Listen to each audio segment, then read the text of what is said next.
Psicopatologia. Psicopatologia é uma área do conhecimento que objetiva estudar os estados psíquicos relacionados ao sofrimento mental.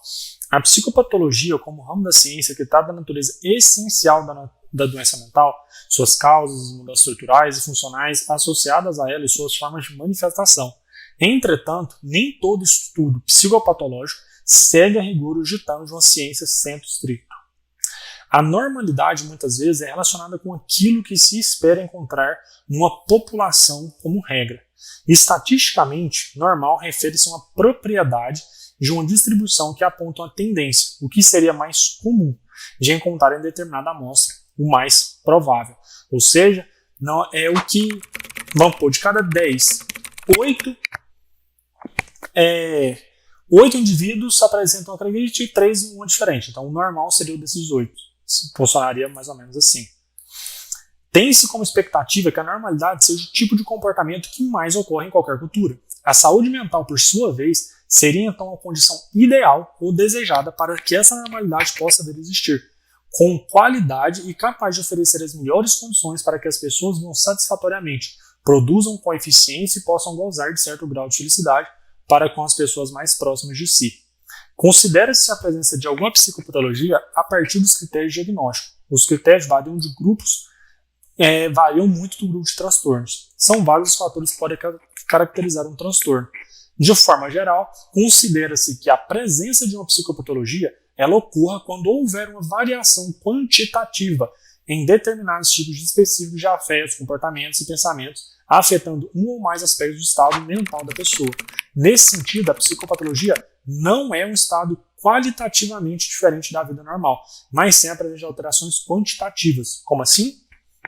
Não é sobre o grau apenas de diferença na vida da pessoa, mas sim a quantidade que você possa mensurar. Então, a psicopatologia é medida pela quantidade.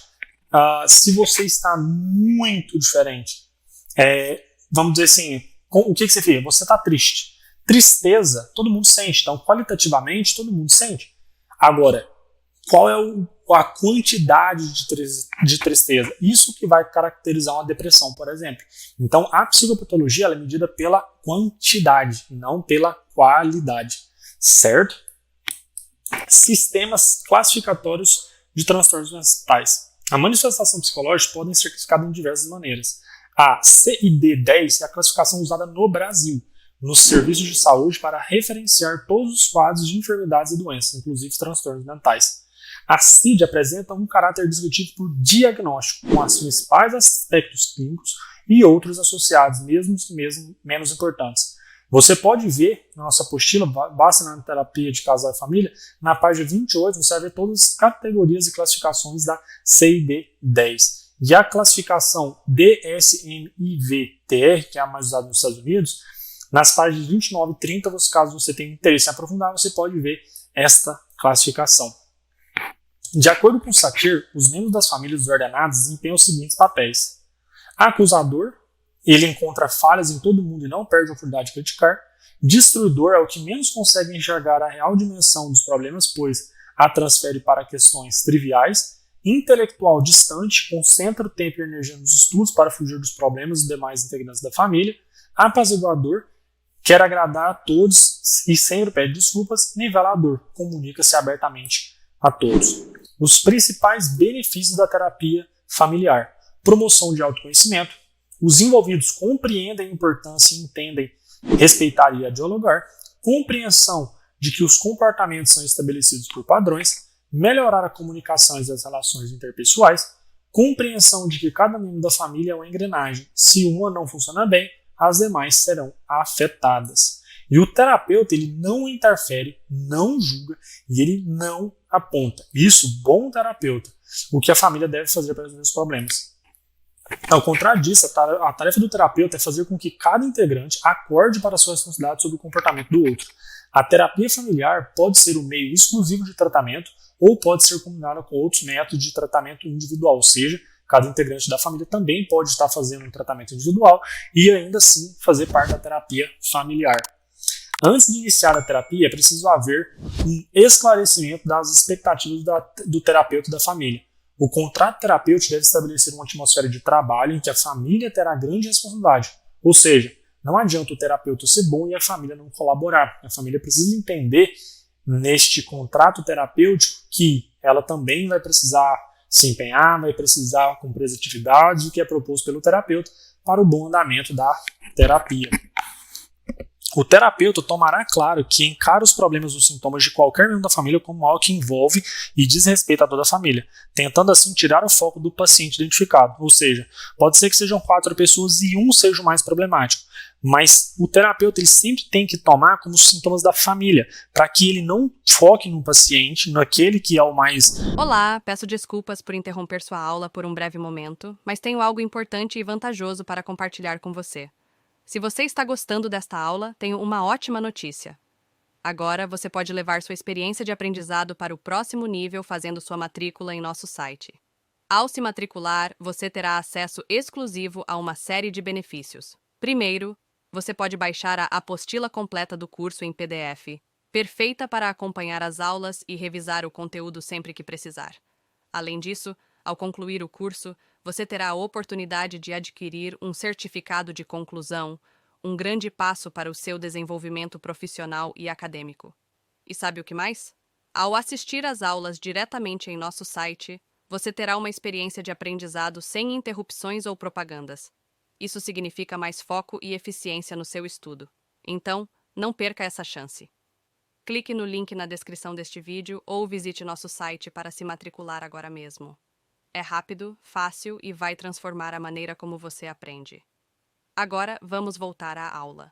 Obrigado por sua atenção e nos vemos no site. Entre aspas, problemático, e assim ele não se sinta ainda mais travado e não aberto a resolver o problema. Então o terapeuta deve entrar na família como um participante ativo e catalisador, tentando o quê? Observar qual é o processo da família, como seus membros lidam com o crescimento e que tipo de modificação é desejável na dinâmica familiar. E agora, falando um pouco sobre direitos da família. O direito de família é o ramo do direito que contém normas jurídicas relacionadas com a estrutura, organização e proteção da família. Ramo que trata das relações familiares e obrigações e direitos decorrentes dessas relações. Ou seja, é o ramo do direito que regula e estabelece as normas de convivência familiar. Princípio da solidariedade familiar. A solidariedade social é reconhecida no Brasil como objetivo da República Federativa do Brasil, no artigo 3, parágrafo 1 da Constituição Federal de 88, no sentido de construir uma sociedade livre e justa. Deve-se entender por solidariedade o ato humanitário de responder pelo outro, de preocupar-se e de cuidar de outra pessoa. Princípio da pluralidade de famílias. Trata-se da ampliação da proteção jurídica. O pluralismo das identidades familiares, por conseguinte, tende ao reconhecimento e à afetiva proteção do Estado das múltiplas possibilidades de arranjos familiares, sem qualquer represamento. A proteção constitucional das famílias homoafetivas, famílias monoparental e proteção constitucional das famílias reconstruídas ou recompostas, conhecidas como famílias ensapladas. Princípio da igualdade e isonomia entre homem e mulher. A Constituição Federal consagrou no caput do artigo 5 que todos são iguais perante a lei, indicando o caminho a ser percorrido pela ordem jurídica, tanto homem quanto mulher, o que chama-se de isonomia. Configuração atual da família brasileira. Atualmente no Brasil experimenta-se uma quebra de paradigmas frente ao conceito de família, sua constituição e manutenção. Diante dessa nova maneira de enxergar a família no Brasil, novos conceitos e novos arranjos familiares vêm surgindo no jurídico, que é o casamento, união estável, união homoafetiva, monoparental, eudomista, individualista, subjetivada, relativizada, multiespécie, poliamor, família avoeira. Direito da família é o ramo do direito civil que regula as questões familiares. O conceito de entidade familiar não abrange a união entre pessoas do mesmo sexo. Apesar da lei não amparar essas relações no âmbito do direito da família, as decisões judiciais estão cada vez mais direcionadas ao conhecimento do seu caráter. E o casamento. Na legislação portuguesa, o casamento é efetivamente definido como um contrato. Na legislação brasileira, admite-se que o casamento é ao mesmo tempo um contrato e uma instituição social. Em alguns países, como China, Índia, existe a prática da compra da noiva, a qual se torna propriedade do esposo, podendo esta ocasionalmente ser revendida por este. A prática é ilegal em muitos países e aqui no Brasil. Casamento civil. É a sociedade que cria diversas expressões para classificar os diversos tipos de relações matrimoniais existentes. As mais comuns são casamento aberto, casamento branco celibatário, sem relações sexuais, casamento arranjado, casamento civil, casamento misto, casamento morgonático, casamento nuncupativo, casamento putativo, casamento religioso, casamento poligâmico, casamento poliândrico, casamento por conveniência e casamento anvacular. Todos esses aqui também estão detalhados em nossa apostila, tá bom? Casamento entre pessoas do mesmo sexo. O casamento entre pessoas do mesmo sexo é a união oficial entre duas pessoas do mesmo sexo biológico ou da mesma identidade de gênero. O reconhecimento de tais casamentos é uma questão de direito civil, política, social, moral e religiosa em muitos países. Os principais conflitos surgem sobre as casais do mesmo sexo devem ser autorizados a contrair matrimônio, se são obrigados a usar um estatuto diferente, como a união civil, ou se não têm quaisquer desses direitos. Um argumento a favor do casamento homossexual é de que negar aos casais do mesmo sexo acesso ao matrimônio e a todos os seus benefícios legais conexos representa uma discriminação baseada em orientação sexual. E o regime de bens do casamento.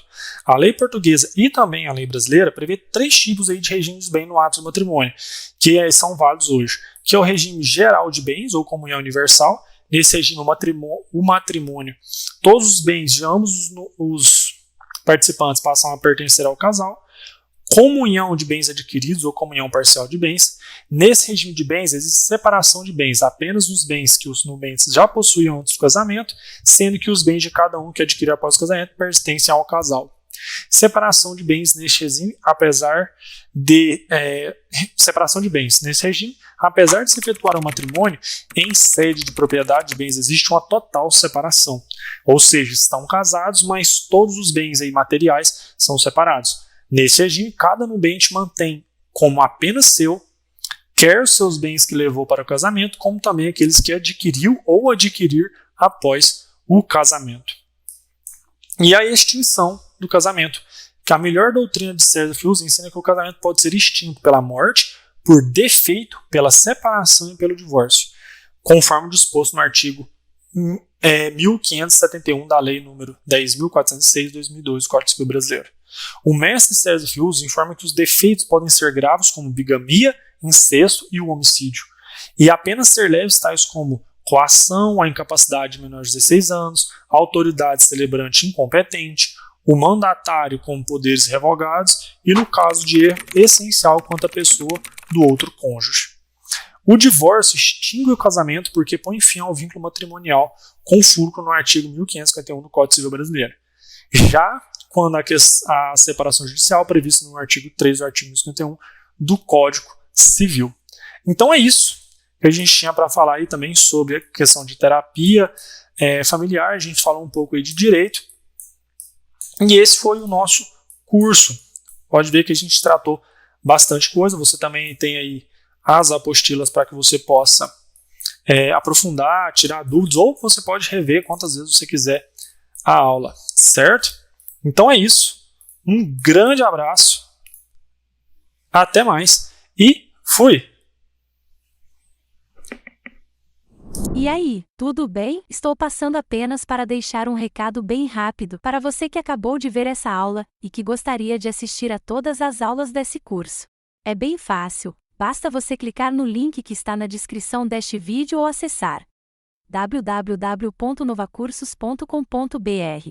Fazendo sua matrícula em nosso site, você terá acesso a todas as aulas desse curso e mais centenas de outros cursos, além de poder fazer avaliação. E caso você queira, poderá estar adquirindo o certificado com um valor bem acessível.